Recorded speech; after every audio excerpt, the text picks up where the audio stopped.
É preciso interpretar de forma muito precisa essa caminhada, né? Terminou ali com dois raios. Primeiro, esse raio que caiu do céu e atingiu lá a multidão que aguardava o Nicolas Ferreira sob chuva torrencial. E o segundo raio foi o raio que o parta, que o Nicolas Ferreira introduziu no discurso dele, no discurso de encerramento da marcha, né?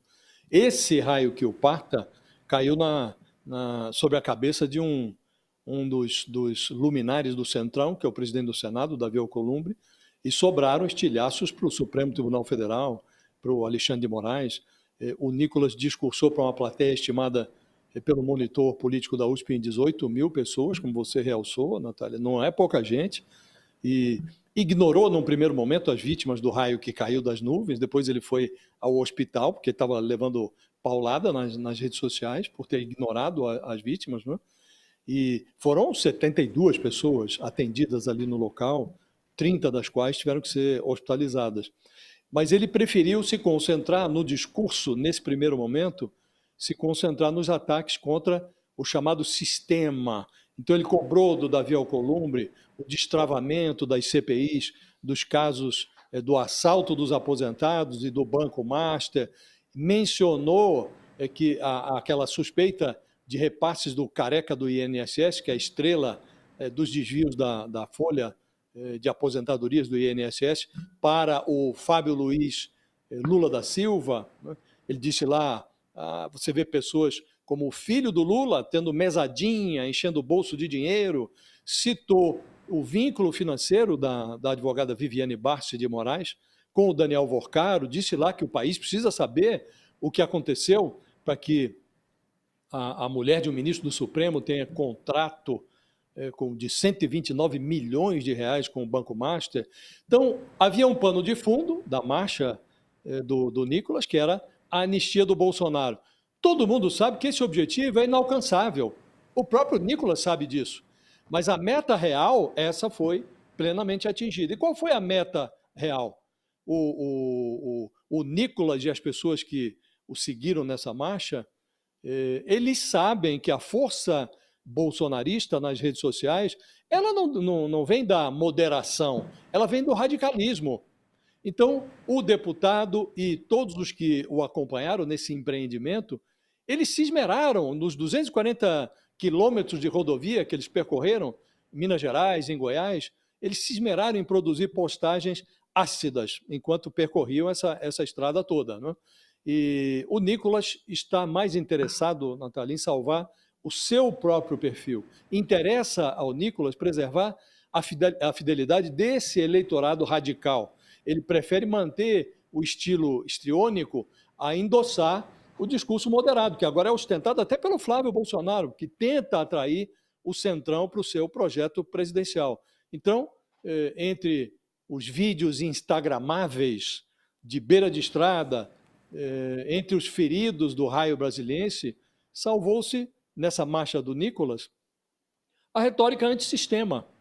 Essa retórica é que move o plano da facção legislativa do bolsonarismo de se manter como a maior força da oposição em um eventual mandato, quarto mandato do Lula.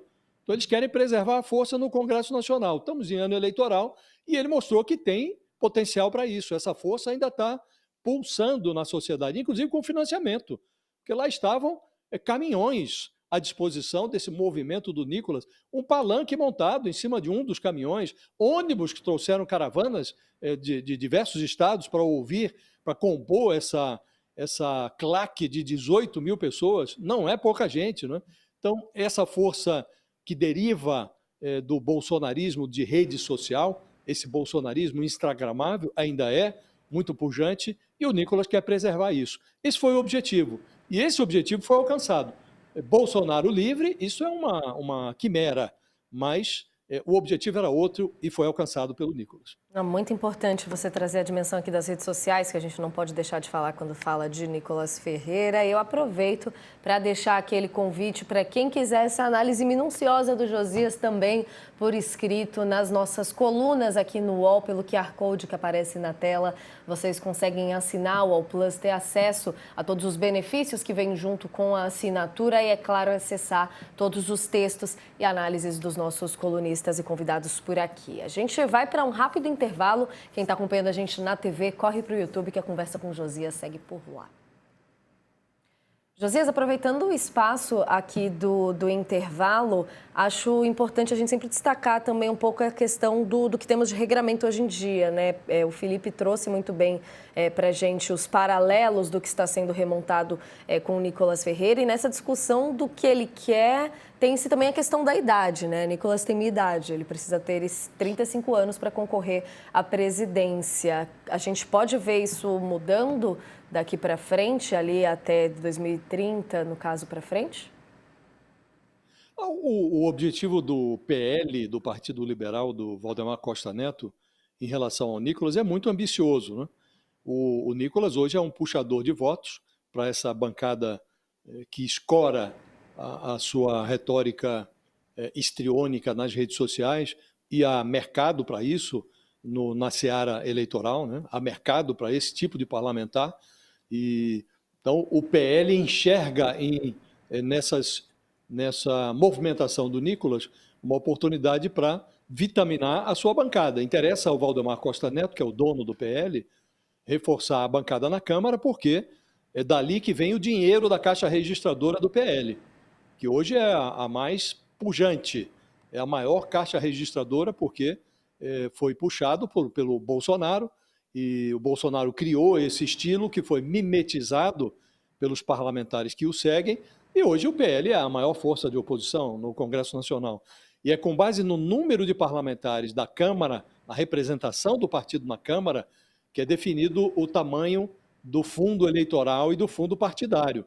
Então, interessa ao Valdemar preservar essa caixa registradora, preservar o acesso ao dinheiro público que é direcionado para os partidos. Então, esse é o objetivo mais imediato da direção do PL ao estimular essa estratégia do Nicolas. Agora, evidentemente, o partido sonha com voos mais altos. O Nicolas é um parlamentar muito jovem, hoje não tem idade para disputar uma cadeira no Senado, não tem idade para ser candidato à presidência da República, e eu diria que não tem também densidade. Mas a passagem do Bolsonaro pelo Palácio do Planalto mostra que densidade, que ideias não foi um pressuposto para a vitória dele em 2018. Ele cavalgou ali o antipetismo e chegou à presidência da República sem ter um projeto de governo, senão o desvirtuamento do devido processo democrático. Ele se esmerou em agredir a democracia e, assim, presidiu o país por 4 anos. Também o Nicolas passou pela Câmara, continua lá, sem exibir nada que esteja associado ao interesse público. Então, o projeto é ambicioso e o céu é o limite, mas, no momento, o dinheiro é o primeiro objetivo. Projeto a longo prazo, mas muitas coisas hoje para a gente olhando. Estamos de volta no nosso intervalo com toda a nossa audiência reunida. Seguimos falando sobre as movimentações em Brasília depois do ato, da caminhada que Nicolas Ferreira, o deputado, fez nos últimos dias, e trazemos aqui agora um pouco de repercussões, Josias. Dentro do que tivemos de publicações e falas, ontem temos a deputada federal Erika Hilton criticando a caminhada, dizendo que, abre aspas, entre proteger seus apoiadores de uma tempestade ou perder o timing político, Nicolas optou por colocar pessoas em risco em nome de ganhos pessoais e eleitorais, é o que escreve a deputada nesse post. Também tivemos repercussões do líder do PT na Câmara, Lindbergh Farias, dizendo que vai apresentar uma representação à Polícia Federal para apurar as responsabilidades do Nicolas e demais organizadores sobre o ocorrido. Ele que classificou o episódio, o raio que a gente assistiu, e toda a organização, falta de organização em torno disso, como uma irresponsabilidade. Nicolas, que já se defendeu dessa fala depois de visitar os enfermos no hospital, quem se machucou com esse incidente do raio no hospital, ele disse que não foi falta de organização e sim uma causa natural. O PL, o Partido Liberal, publicou uma nota sobre o caso, dizendo que o PL se solidariza com os patriotas e suas famílias atingidos pela descarga elétrica causada por um raio na tarde desse domingo, local de concentração final da caminhada em Brasília. Agradecemos a todos que estavam no local, participando de um ato pacífico em prol do Brasil, assim como os bombeiros, profissionais de saúde e equipes de emergência que agiram com rapidez, prestando socorro imediato. Nós temos também, é claro, repercussões do campo de apoio do ex-presidente Jair Bolsonaro. O governador de São Paulo, Tarcísio de Freitas, divulgou também, trazendo o lema do que era essa caminhada de Nicolas Ferreira, de "O Brasil acordou", e dizendo que o Nicolas mostrou que o gigante precisa se levantar e que, nas palavras deles, com coragem e propósito, mostrou que podemos ser capazes de coisas incríveis e construir um futuro melhor. Tivemos também Michele Bolsonaro e Flávio Bolsonaro se manifestando, começando por Michele com uma foto do ato, dizendo ali, trazendo palavras de que Nicolas é separado por Deus para esse tempo, fazendo ali, de certa forma, votos ao deputado e dizendo que Deus tem algo grande e governamental e transformador para a nossa nação, segundo as palavras da Michele, dizendo que ele conduz o Nicolas com sabedoria, discernimento e coragem. Temos também a publicação de Flávio Bolsonaro sobre o caso para trazer aqui, dizendo, abre aspas, "vale a pena lutar pelo Brasil que queremos. Nosso país tem uma chance de vencer e nós conquistaremos isso pelos nossos filhos", diz Flávio, "e por todos os trabalhos que têm fé em Deus e no país". Queria te ouvir das repercussões dos dois lados, Josias, e aproveitar para falar um pouco sobre quem estava, quem não estava nesse ato, né? Teve apoio de congressistas, mas muitos dos nomes dos expoentes que estão para a corrida eleitoral desse ano, a gente teve baixas, né? É verdade. As reações, elas são parte do jogo político, né? A oposição, o governo, no caso, os petistas, a Érica Hilton, do PSOL, tentando desmerecer o ato e associando, vinculando, grudando o Nicolas ao raio que caiu do céu, né, que fez 70 vítimas que foram atendidas no local, 30 que foram para o hospital. Então, isso é do jogo, e o PL se solidarizando aí com os patriotas, o próprio Nicolas construindo uma vacina, né, foi depois ao hospital e disse, olha, nós não temos controle sobre fenômenos naturais, né? O raio que vem das nuvens, não podemos controlar. Então, isso tudo é do jogo. Agora, o que é essencial é reter a simbologia dessa marcha que foi liderada pelo Nicolas Ferreira. E o que há de mais simbólico é que nela os figurões do conservadorismo estiveram à margem. Eles ficaram na rabeira de um deputado federal. Então, hoje, o candidato do Bolsonaro à presidência da República é o Flávio Bolsonaro. E ele tem uma votação de largada que está exposta nas pesquisas, não é uma força negligenciável, mas ele tem também, carrega consigo todo o peso da rejeição do pai. Então, ele tem uma força na largada, mas não são negligenciáveis, e o Lula torce para que o Flávio, a candidatura dele, se mantenha, porque fica menos complicado para o Lula, embora não seja um passeio no bosque, a disputa fica menos complicada para o Lula se o adversário tiver o sobrenome Bolsonaro.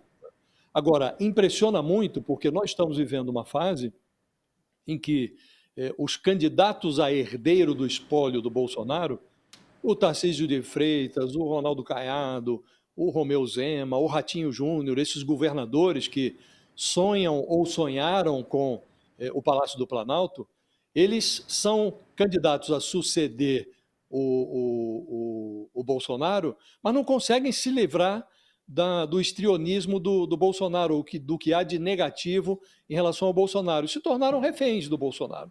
O Tarcísio fica num vai e vem que o descredencia, inclusive, para a disputa presidencial.